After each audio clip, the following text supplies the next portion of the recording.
नमस्कार। देश और दुनिया की तमाम फटाफट खबरों में आपका स्वागत है। खबरों के लिए आपसे निवेदन कि यदि आपने हमारे चैनल को सब्सक्राइब नहीं किया तो कृपया करके देश और दुनिया की तमाम फटाफट खबरों के लिए आपके अपने चैनल को सब्सक्राइब कर लें। आप सब्सक्राइब करते हैं तो हमें हिम्मत होती है सही और सच्ची खबरें आप तक पहुंचाने की, वरना पूरी दुनिया परेशान है अमेरिका के ट्रंप के टैरिफ से। लेकिन भारत की मीडिया ये बताने का प्रयास किया जा रहा है कि आपको इसमें भी लाभ होगा। लाभ कैसे होगा, क्यों होगा, यह मीडिया लेकिन जवाब इसका नहीं देता है, सिर्फ इधर उधर की बात करके आपको लाभ बता रहा है। तो क्या है आज की ये बड़ी खबरें। राहुल गांधी बोले चुनाव अधिकारी वोटों की चोरी कर रहे हैं, हम छोड़ेंगे नहीं, चाहे वह रिटायर हो जाए। इलेक्शन कमीशन के ऊपर यह बड़ा आरोप राहुल गांधी ने लगाया है। कांग्रेस सांसद राहुल गांधी ने पिछले 9 दिनों में चुनाव आयोग के अधिकारियों को दूसरी बार धमकाया है। आज संसद से बाहर निकलने पर राहुल ने मीडिया से बातचीत में कहा कि चुनाव आयोग वोटों की चोरी करा रहा है, हमारे पास एटम बम है, जब फटेगा तो चुनाव आयोग बचेगा नहीं। चुनाव आयोग में जो भी वोट चुराने का काम कर रहे हैं उन्हें हम छोड़ेंगे नहीं। आप हिंदुस्तान के खिलाफ काम करें जो देशद्रोह है, आप कहीं भी हो, चाहे आप रिटायर ही क्यों न हो जाए, हम आपको ढूंढ निकालेंगे। इससे पहले 24 जुलाई को भी राहुल गांधी ने कहा था कि मैं चुनाव आयोग को एक मैसेज देना चाहता हूं, अगर आपको लगता है कि आप इससे बच निकलेंगे, अगर आपके अधिकारी सोचते हैं कि वह बच जाएंगे, तो ये आपकी गलतफहमी है, हम आपको बच के जाने नहीं देंगे। दिल्ली में आज 71वें नेशनल अवार्ड्स का ऐलान हुआ। शाहरुख खान और विक्रांत मैसी संयुक्त रूप से बेस्ट एक्टर का अवार्ड जीते हैं। शाहरुख को फिल्म जवान और विक्रांत मैसी को 12th फेल के लिए पुरस्कार मिला है। Film Mrs Chatterjee versus Norway के लिए रानी मुखर्जी को बेस्ट एक्ट्रेस का अवार्ड दिया गया है। शाहरुख खान, विक्रांत मैसी और रानी मुखर्जी तीनों को पहली बार नेशनल अवार्ड मिला है। हिंदी फिल्म सिर्फ एक बंदा काफी को बेस्ट डायलॉग के लिए पुरस्कार मिला। इस फिल्म के डायलॉग दीपक किंगरानी ने लिखे हैं।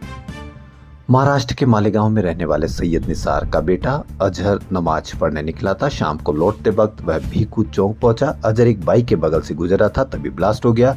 19 साल के अजहर के अलावा 5 और लोग मारे गए। जवान बेटे की मौत पर सैयद उस दिन खूब रोए। उस दिन तारीख थी 29 सितंबर 2008। इस निर्णय के बाद ब्लास्ट में जान गंवाने वालों के परिवार से मिले भास्कर सबसे पहले सैयद निसार के घर गए। कांपती आवाज और नम आंखों के साथ सैयद उस दिन को याद करते हैं। वे बताते हैं कि मेरा बेटा नमाज पढ़कर मस्जिद से निकला था, वह कोई आवारा लड़का नहीं था, हमेशा वहां जाता था। उसका उस रास्ते से गुजरना, एक बाइक के पास पहुंचना और उसी पल उस बाइक में धमाका हो जाना, यह एक पल में हो गया। सैयद निसार आगे कहते हैं कि मेरी बेटी की उम्र उस वक्त सिर्फ 19 साल थी। 17 साल बीत गए, मैं इंसाफ के लिए इंतजार करता रहा। आज अदालत ने हमें यह दिन दिखाया, फिर भी हम चुप नहीं बैठेंगे। वहीं विक्टिम फैमिली बोल रही है कि फिर अजहर फरहीन को किसने मारा। भारतीय विदेश मंत्रालय ने उन खबरों को खारिज किया जिनमें दावा किया गया था कि भारत ने अमेरिकी दबाव में रूस से ऑयल खरीदना बंद कर दिया है। विदेश मंत्रालय के प्रवक्ता रणधीर जायसवाल ने गुरुवार को एक प्रेस ब्रीफिंग में कहा कि बाजार में जो चीज मौजूद है और दुनिया में जो हालात है, भारत उसी हिसाब से फैसले लेता है। बांग्लादेश का विवादित मैप का मुद्दा संसद में भी उठा। भारत के 7 राज्यों पश्चिम बंगाल, असम, मेघालय, त्रिपुरा, बिहार, झारखंड और ओडिशा के कुछ हिस्सों को बांग्लादेश के मैप में दिखाया गया है। इसको लेकर कांग्रेस नेता रणदीप सिंह सुरजेवाला ने गुरुवार को राज्यसभा में सवाल उठाया। सुरजेवाला ने कहा कि सरकार इस मुद्दे पर क्या कर रही है। वहीं विवादित मैप को लेकर कांग्रेस नेता रणदीप सुरजेवाला ने सरकार से बांग्लादेश में तुर्की समर्थित एक कट्टरपंथी समूह के बारे में जानकारी मांगी थी। मैप में भारतीय क्षेत्र के कुछ हिस्सों को शामिल करते हुए ग्रेटर बांग्लादेश नक्शे को बढ़ावा दिया गया है। वहीं कांग्रेस नेता ने सवाल किया कि क्या सरकार ने इस मुद्दे को बांग्लादेश सरकार के साथ कूटनीतिक रूप से उठाया है और क्या सरकार ने बांग्लादेश में तुर्की और पाकिस्तान की बढ़ती भागीदारी की सुरक्षा निहितार्थों का आकलन किया है। उपराष्ट्रपति चुनाव 9 सितंबर को होगा। 21 अगस्त तक उपराष्ट्रपति पद के लिए नामांकन भरे जाएंगे। जगदीप धनखड़ ने 21 जुलाई की रात अचानक उपराष्ट्रपति के पद से इस्तीफा दिया था। राष्ट्रपति द्रौपदी मुर्मू ने 22 जुलाई को धनखड़ का इस्तीफा मंजूर कर लिया था। 74 साल के धनखड़ का कार्यकाल 10 अगस्त 2027 तक था। वहीं रिपोर्ट्स के अनुसार भाजपा नेतृत्व वाला एनडीए गठबंधन की ओर से कर्नाटक के राज्यपाल थावरचंद गहलोत या सिक्किम के राज्यपाल ओम माथुर उपराष्ट्रपति कैंडिडेट हो सकते हैं। इनके अलावा राज्यसभा के मौजूदा उपसभापति हरिवंश नारायण सिंह का नाम भी चर्चा में। वहीं इंडिया ब्लॉक की सभी पार्टियां मिलकर एक जॉइंट कैंडिडेट उतार सकती है।